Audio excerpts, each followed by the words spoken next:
Bismillahirrahmanirrahim. Assalamualaikum warahmatullahi wabarakatuh. Alhamdulillahirrahmanirrahim. Asyhadu an la ilaha illallah, asyhadu anna Muhammadan abduhu wa rasuluh. Allahumma shalli ala Muhammad wa ala alihi wa ashabi ajma'in.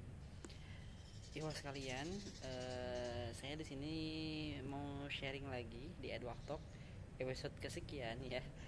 Dimana sharing kali ini kita akan membahas tentang dunia pendidikan.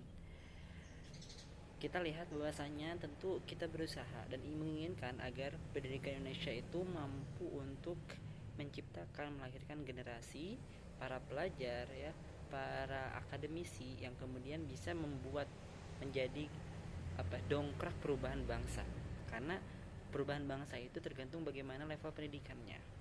Dan ini pun sejalan dengan apa yang kemudian dicita-citakan oleh aparat negara kita ya, sebut saja Kementerian Pendidikan, di mana Menteri Pendidikan sekarang Mas Nadiem Makarim ini 3 tahun lalu meluncurkan yang disebut dengan Merdeka Belajar untuk level universitas atau perguruan tinggi, yaitu ada Kampus Merdeka ya, Merdeka Belajar Kampus Merdeka. Saat itu kebetulan saya sendiri hadir ya di peresmiannya di kantor Kementerian Pendidikan dan Kebudayaan ya. Dan yang disebutkan oleh Mas Nadiem Makarim itu begitu luar biasa, dan memang benar-benar hebat visi misinya, kemudian hebat apa yang kemudian program dicanangkannya, dan realisasinya juga luar biasa. Namun jika kita telaah, kita analisis, ada hal yang kemudian miss atau keliru secara orientasi gitu ya, arahnya mau kemana ini. Karena pada faktanya para pelajar atau mungkin mahasiswa itu dibentuk, itu diarahkan agar menjadi generasi yang siap pakai, bukan generasi yang siap membangun, tapi siap pakai. Karena standar keberhasilannya itu adalah ketika mereka memiliki skill yang kemudian mampu untuk diserap di dunia industri ya.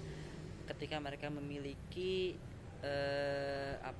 memiliki kemampuan untuk kemudian bisa bisa menjadi orang yang terlibat di dunia kapitalis dalam kutip, artinya di dunia yang sifatnya materi, uang, dan industri, sehingga mental, akhlak gitu ya, perilaku, kemudian juga hal-hal yang berkaitan dengan itu semua itu justru tidak menjadi fokus utamanya. Padahal revolusi yang kemudian digadang-gadang oleh pemerintah itu adalah revolusi mental ya, perubahan akhlak gitu ya, dan seterusnya. Dan ini justru bertolak belakang secara realita. Bagaimana realita yang terjadi? Yakni baru-baru ini ya, pada bulan Mei tanggal 16 terjadi adanya bentrok mahasiswa dari 2 fakultas Universitas Fajar Sulawesi Selatan. Bentrok antara fakultas ekonomi dan fakultas teknik gitu ya, yang awalnya itu hanya sedikit karena kesalahpahaman, saling lihat gitu ya, akhirnya sampai dengan bentrok. Dan ini tentu hanya sebagian kecil. Di waktu yang sama, di hari yang sama, di bulan yang sama, di tahun yang sama itu terjadi banyak banget, ratusan mungkin puluhan, itu yang sifatnya kriminalitas akibat atau oleh daripada para pelajar, akademisi, mahasiswa. Entah itu narkoba, seks bebas, kemudian apalagi pembunuhan bahkan, dan lain-lain. Bahkan bukan hanya level mahasiswa, tapi bahkan level SD pun terjadi. Insya Allah kita akan bahas tentang pelajar SD tewas dikeroyok gitu ya. Ini artinya apa?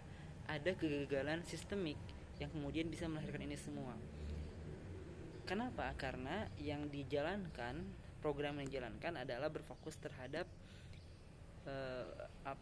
penggalian atau kemudian pembentukan pribadi yang skillful gitu ya, yang memiliki skill yang hebat untuk kemudian diserap di dunia kerja, tanpa memperhatikan pembentukan moral dan integritas mahasiswa atau pelajar. Padahal ini sangat penting banget, dan ini sangat sejalan dan kita wajarkan dalam tanda kutip, karena apa yang dijalankan adalah sistem pendidikan yang berasas sekularisme dibalut pengelolaan kapitalistik ya.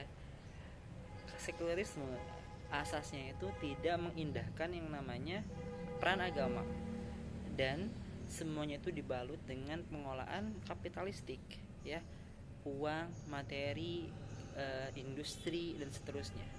Padahal Islam sendiri itu mengajarkan kita untuk apa? Untuk mengutamakan apa yang namanya akhlak, perilaku gitu ya. Karena ini yang menjadi tonggak keberjalanan sebuah sistem. Sepintar apapun seseorang, ketika dia tidak jujur maka akan hancur.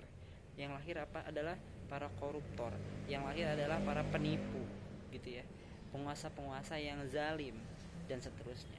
Maka ini perlu banget untuk kemudian kita ikhtiarkan, kita terus edukasi masyarakat kita tentang pentingnya untuk memperbaiki akhlak, dan juga kita terus mengkritisi pemerintah kita tentang sistem yang seharusnya dijalankan, termasuk dalam dunia pendidikan ya.